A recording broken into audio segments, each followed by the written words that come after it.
আসসালামু আলাইকুম। এখন আমরা যে নেক্সট থিওরামটা প্রুফ করব, সেক্ষেত্রে আমাদের জেনে নিতে হবে টেনসরের ডাইভারজেন্স। কোভিয়েন্টের ক্ষেত্রে আর কন্ট্রার ক্ষেত্রে কিরকম হবে? টেনসরের ডাইভারজেন্সটা দেখি। কন্ট্রা কন্ট্রাভেরিয়েন্ট টেনসরের ডাইভারজেন্সটা কিভাবে লিখতে হবে? টাইপ দিয়ে এখানে কন্ট্রা লেখা, আই যেহেতু উপরে আছে কন্ট্রা, এটাকে সমান এটা লেখা যায়। তাহলে আমরা এটা কি জানি? এটা হলো কন্ট্রাভেরিয়েন্ট টেনসরের কোভেরিয়েন্ট অন্তরীকরণ। এটা আমরা সংজ্ঞা অনুসারে আমরা লিখতে পারি এটা। ঠিক একইভাবে এখানে কোভেরিয়েন্টের ক্ষেত্রে টেনসরের ডাইভারজেন্সটা দেখো, ডাইভ দিয়ে এখানে যেহেতু কোভেরিয়েন্ট নিচে হবে, এক্ষেত্রে এটা হবে এটার সমান।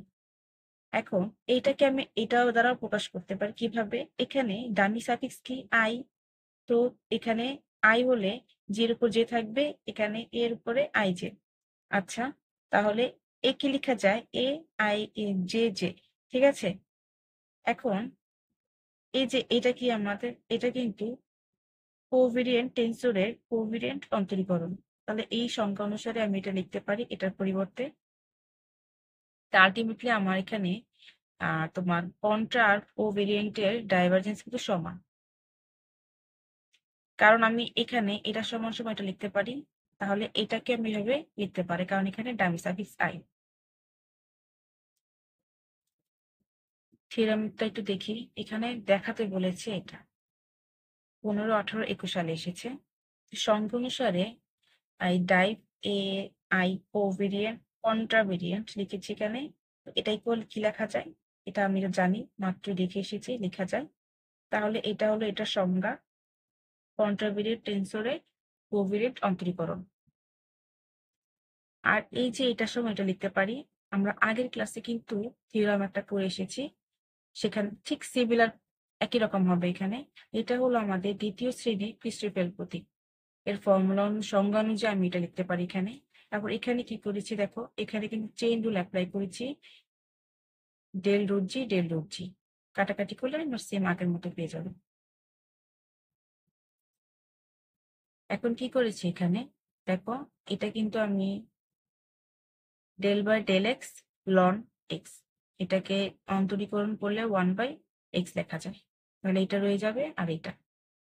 এখন এখান থেকে আমি 1/√g কমন নিয়েছি। 1/√g কমন নিলে এখানে √g আসবে, প্লাস এখানে চলে যাবে এটা, এটা থাকবে, এটা চলে যাবে। তাহলে এখানে একবারে এখানে কি লিখেছি আমি দেখো, এখানে আমি এখানে এ যে ছিল এখানে আই লিখেছি, আর এখানে দেখো এক্স যে ছিল এখানে এক্স আই লিখেছি। তো কোশ্চেনের দিকে তাকাও, আমাদের কিন্তু প্রুফ করতে বলেছে এক্স আই আর এখানে এ আই। তো আমি এখানে জের পরিবর্তে আই লিখেছি, এখানে আমি লিখি নাই। এটা হলো প্রথম পদে প্রথম বন্ধনী দ্বিতীয় পদে যে ইকুয়াল টু আই বসি, আই বসালে এই তো আমরা এটাকে যে ইউ আর বি ফর্মুলাতে নিয়েছি, তাহলে আমরা আলটিমেটলি এটাকে করলে আমরা এটা পাবো।